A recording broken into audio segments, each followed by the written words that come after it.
everyone, in this video I have a mixed media process to share with you with the Thompson's Craft Supplies design team. I am using June's very beautiful vintage charm kit, which is just this very gorgeous shabby chic themed kit, which I've just been loving so much. This is my third project, I'm gonna say. Yes, so this one I haven't actually decided what the title is going to be for this yet, but you will know by the time you're watching this, obviously, because I would have thought up a title. But yes, it's this photo board, I suppose you could call it. Basically, my mum found this. It's not a relative or anything. She just found it in a box of stuff and asked if I wanted it. It's just this photo that's like printed on this quite thick board. It's not wood. It's like really heavy card, thick card. But yeah, I just thought it was really cool, and I thought we could do some mixed media on it. So yes, as I said, the woman isn't a relative or anything. I'm going to estimate by her hair and her outfit that it's probably late 20s, 30s kind of thing. I don't know, it's not my era of history, that, so I'm not 100% sure. But yes, the board was quite dirty as well, so yeah, I thought, yeah, let's put some mixed media on this. So yeah, I don't do a lot of altered objects kind of thing. It's not really my thing to do. I prefer things like scrapbook layouts that I can just tuck away neatly in an album, but it is fun to do different things every so often. And if that's not really your thing, then that's cool, but you could just pretend it's a scrapbook layout, because it is about a photo, really, or a photo is like the central piece of it. So let's just pretend it's a very strange scrapbook layout. So anyways, I've put a layer of heavy gesso on there to cover up the dirtiness, and obviously I'm not gessoing over the photo itself because I just want to leave that as is. And I've also put a couple of layers of Ranger crackle paste on there. Now, I say this every single time I use crackle paste, but in case you haven't seen those videos, or if you're new, hello and welcome, by the way, if you are. But the Ranger crackle paste does do very well under a heat gun, but not all crackle pastes do. Some you have to leave to air dry. So if you have a crackle paste and you haven't tried it out yet, do a test to see whether it's going to get on with the heat gun or not, because sometimes they don't. But yes, I did 2 layers of that because I just wanted lots and lots of crackle on, because obviously it's kind of a vintagey vibe going on here. And to colour this project, I promise you I will accidentally call it layout at least 7 times in this voiceover, so let's just get that out of the way, that's probably going to happen. But anyways, to colour it, I'm going to use a mixture of things, although I'm not using any spray ink, which is very unlike me. But I'm going to use some Kuretake pearlescent watercolours. They're just called pearl colours or something. The colours I just use are the pearl pink and the pearl scarlet red, which is actually more of a peach colour, but I ain't complaining.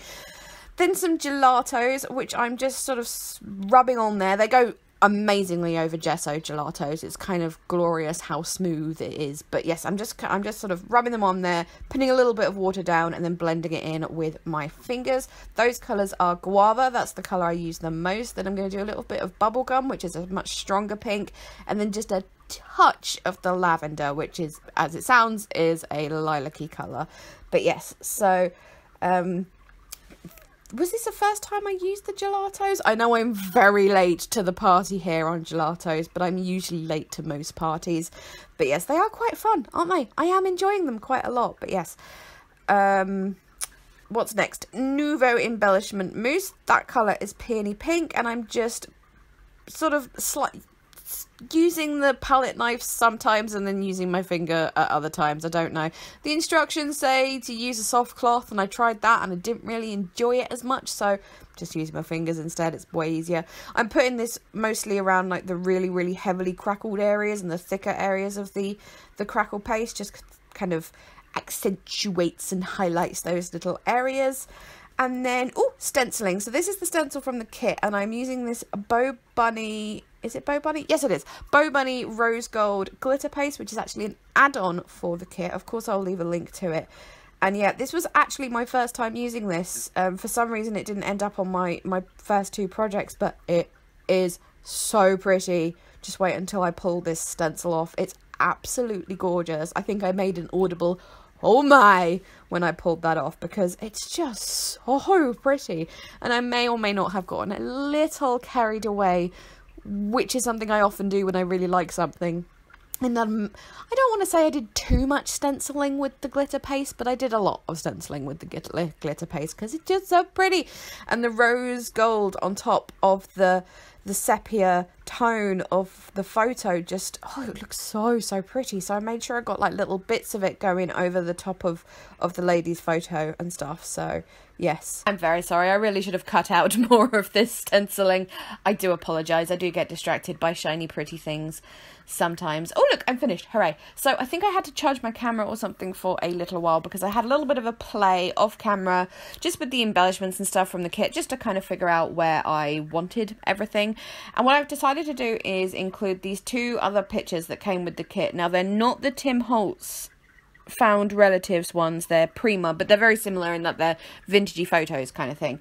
But I thought I would do this whole spread kind of like about making memories, and I don't really know, just kind of acknowledging the fact that I don't know who in the heck these people are, but they were still people and they mattered and they made memories. And I don't know, I put words down in a bit that will explain more what I'm attempting to explain here.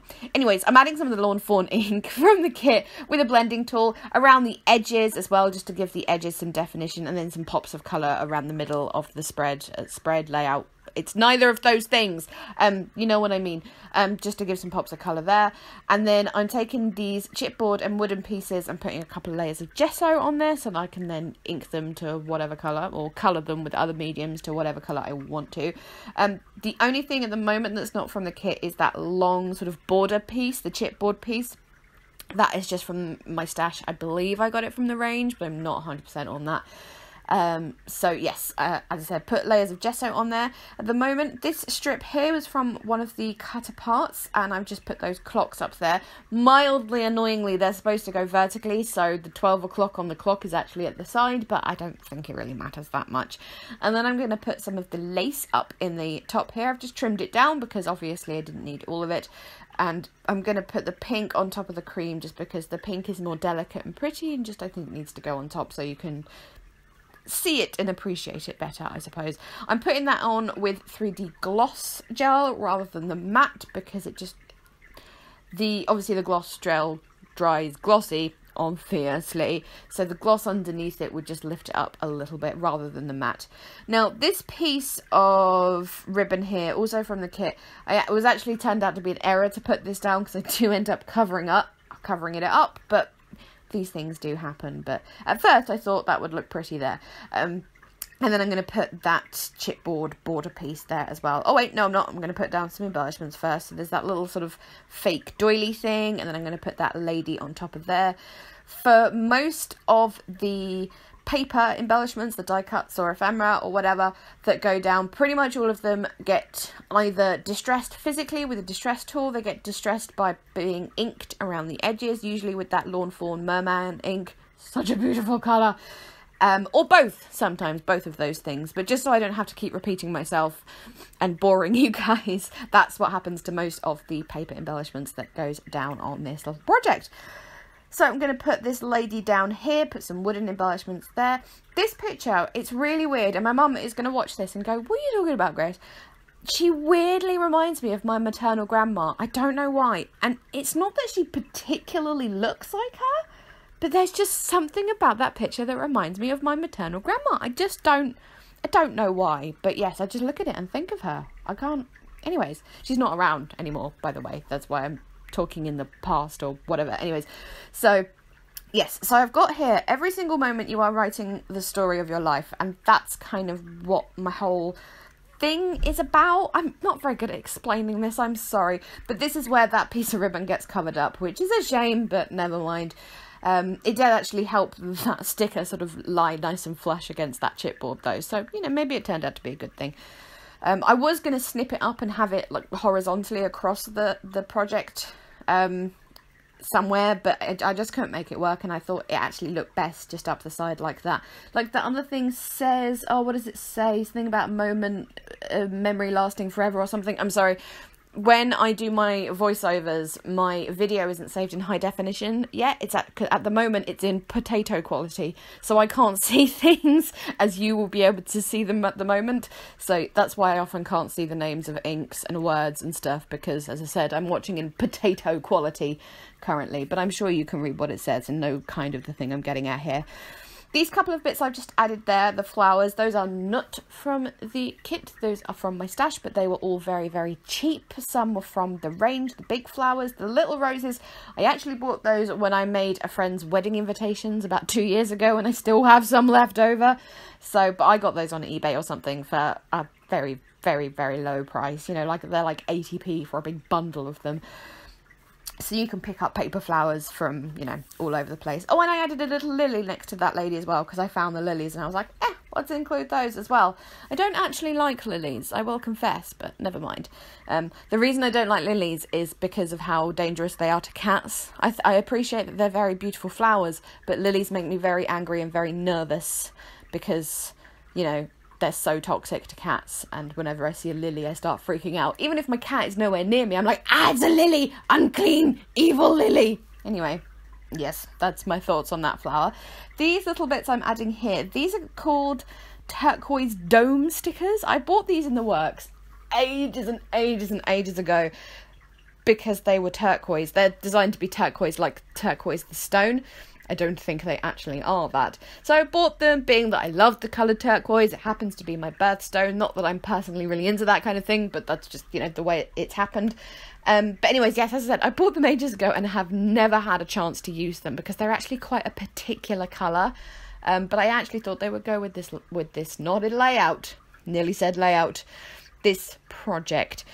I got out the teeny tiny little pearls from the kit to use on this, but I also added some from my stash that are slightly bigger, just because to make, you know, add bigger ones. Oh, there's a button up the top there under the flower, which I just found in my craft room, and I was like, that can go on there, why not? I'm now adding sequins. Yes, that's what I'm doing. I also added, I'm not sure what point I did this because I clearly keep getting carried away, but I added gold Nuvo embellishment mousse to a couple of the bits, like those little wooden buttons. I coloured the wooden butterfly and the wooden bit of an oval frame, partially with embellishment mousse and partially with the gelatos. The gelatos went on there very nice and smooth, I will say. I'm also adding the embellishment mousse just kind of around the edges of the flowers. It just kind of makes them, give them more depth and they look more interesting and a little bit more vintagey and stuff. So I'm just finishing off with little touches of that here and there kind of thing. Have I done anything that I've missed out? I'm not sure. I've added pearls, I've added sequins. What am I doing now? Oh, I'm going to finish off, I think. Really? Oh, that's happened quickly. Quick for me anyway. You're going, it's not happened quickly. Please end this video. Anyways, just adding some white gesso splatters. These are watered down gesso. And if you tap on your brush with something heavy, like I'm doing with the scissors, you get much smaller splatters and it's easier to control where the splatters go. As you saw, I initially wasn't going to put any on the main photo of the lady because I covered it up with that vellum, but I ended up wanting just a little bit of splatterage on the photo just because I don't want there to be a very clean edge around the photo. So yeah, that's why I did that. And I am finished. Hooray, it is finished. So there we go. Thank you so much for watching this not a scrapbook layout. If you have any questions, please let me know. I'm sure I've missed out a bajillion different things. All the links of everything that I can possibly find for you will be in the description box. As always, please leave me a thumbs up if you enjoyed, comment if any questions or anything to say really, and subscribe if you haven't already. I would really appreciate it. And yes, okay, I'm finished. Thank you again. Bye bye.